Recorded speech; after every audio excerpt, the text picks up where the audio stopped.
Welcome to the tutorial for your woven wheel roses.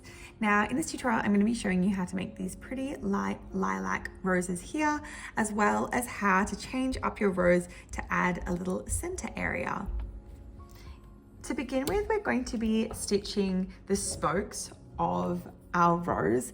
Now in this kit they're pre-printed for you, but all you're going to do is be creating 5 different straight stitches to cover each spoke.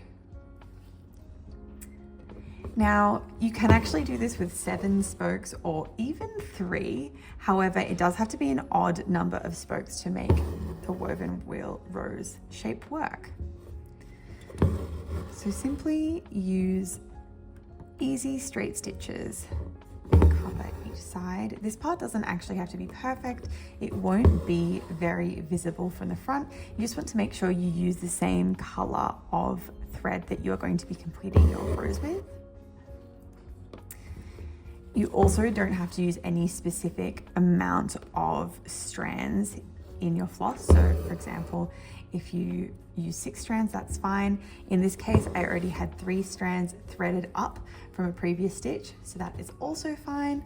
Once you've reached this spot, you're just going to tie off and we'll begin the rose.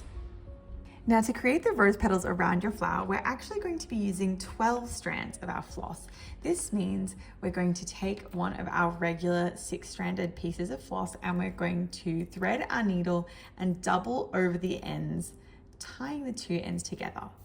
So each of these pieces has 6 strands, and when we add them together, it will be 12. Once you have it all doubled over and you've tied a nice secure knot at the end, take your needle and push it up to the side of the center, but close to the center. You might have to give it a bit of a tug because 12 strands can be a little bit hard to bring through, but that's totally fine. Once your thread is nice and secure, you're going to take your needle and you're going to go over the spoke just to your left and then under the next spoke and pull your thread through. Then go over the next spoke and under the following spoke and pull through. You want to do this nice and slowly and take your time to pull the thread through neatly and adjust it as you go. Then once again, we're going to go over and under the next spokes of your wheel. Over and under. So what we're doing here is repeating this over and under pattern again and again until we've completed the entirety of our rose. What this creates is this beautiful layered effect with the petals where some strands are over, some strands are under, and they'll all come together to look beautiful and layered.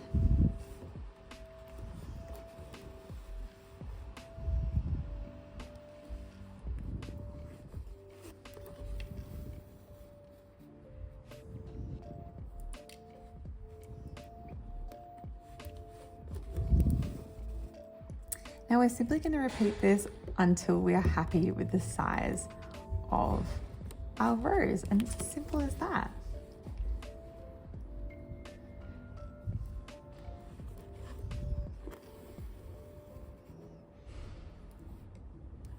Once you get closer to the end,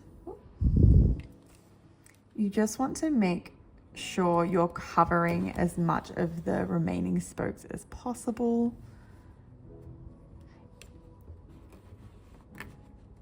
Just to make sure you're happy with the balance.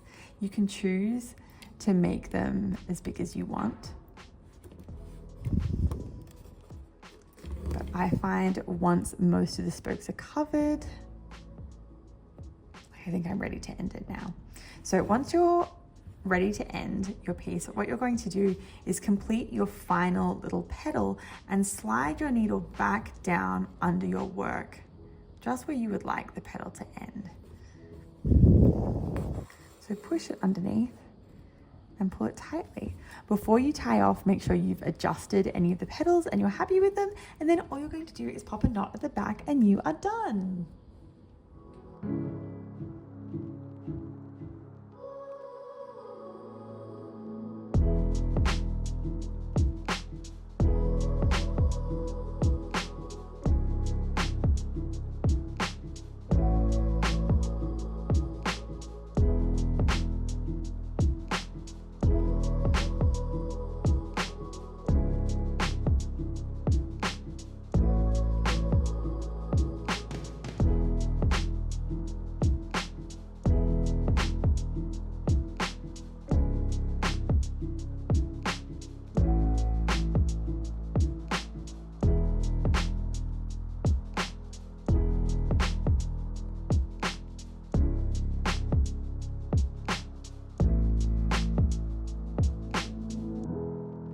For this next woven rose, we're going to be creating a few little French knots in this center space. Now you can do these French knots at the beginning or at the end, whichever you prefer, but I personally think it's easier to start with the French knots and then build your woven wheel rose around the knots that you've created.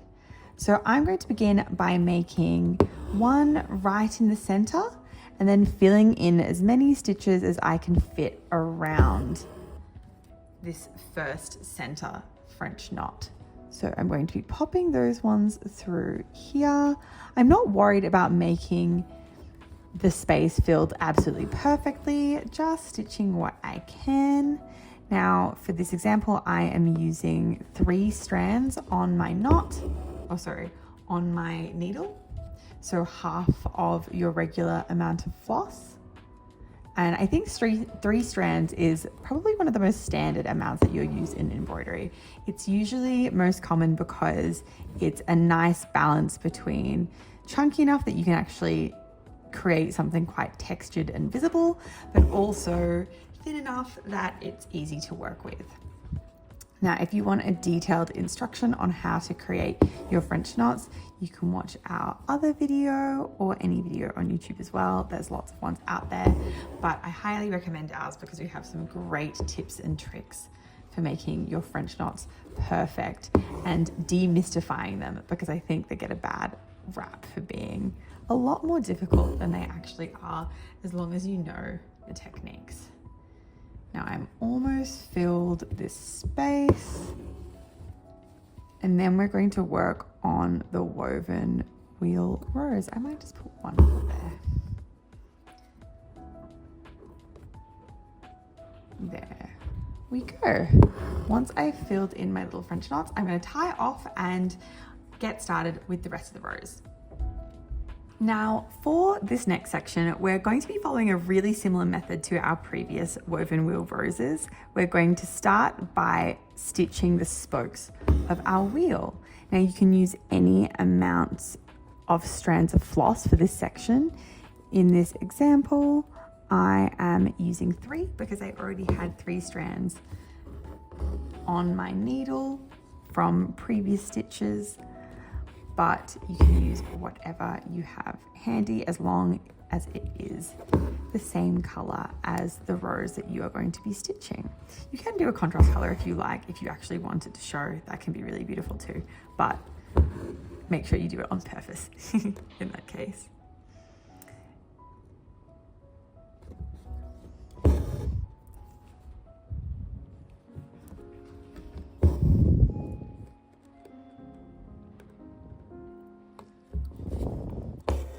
Wonderful. Now I'm going to tie this off and I am going to get ready with my 12 strands. So I have taken about an arm's length of floss and woven it through my needle, tied both of them at the end to create 12 strands. And then what we're going to do now is essentially the exact same steps that we used for our smaller woven wheels, except that we're starting at this outside space instead of all the way in the middle. So I'm going to go over my first spoke and under my second spoke. Then over and under the next spoke. Something to be mindful of here is that you will cover part of your French knots, but that's kind of the point. You want it to look like the center is peeking out. That's also why I personally prefer to do the French knots first, because it's much easier to do them at the beginning when you don't have any of your rows in the way than at the end when you've already made your rows and it's a little bit more fiddly.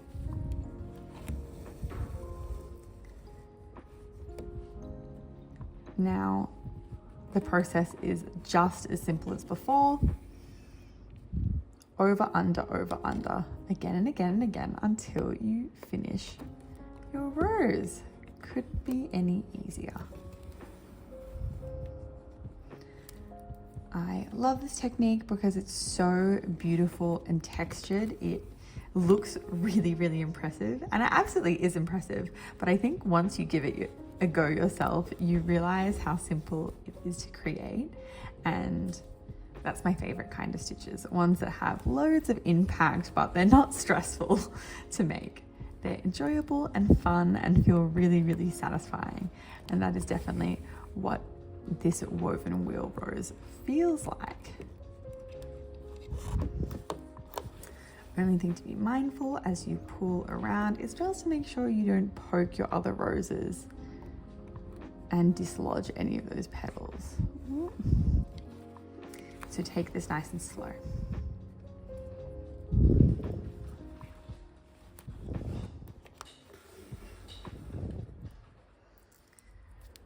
Once again, make sure you take the time to adjust each petal as you go. So if your threads aren't being perfectly even, take a moment to tug and adjust each thread if you want it to look a different way.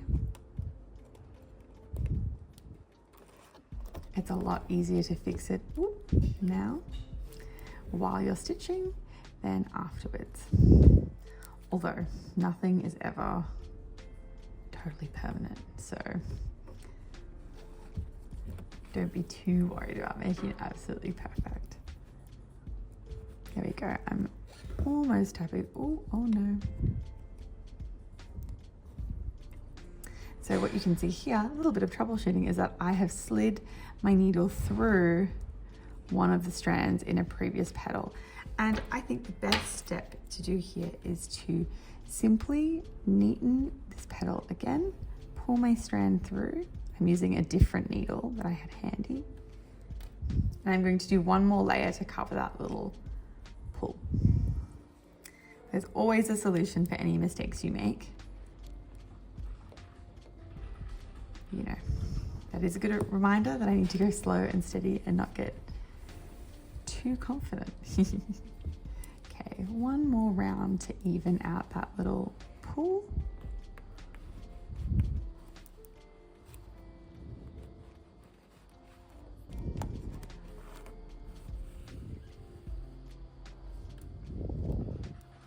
And if you ever do make a really big mistake and you're really unhappy with it, remember you can always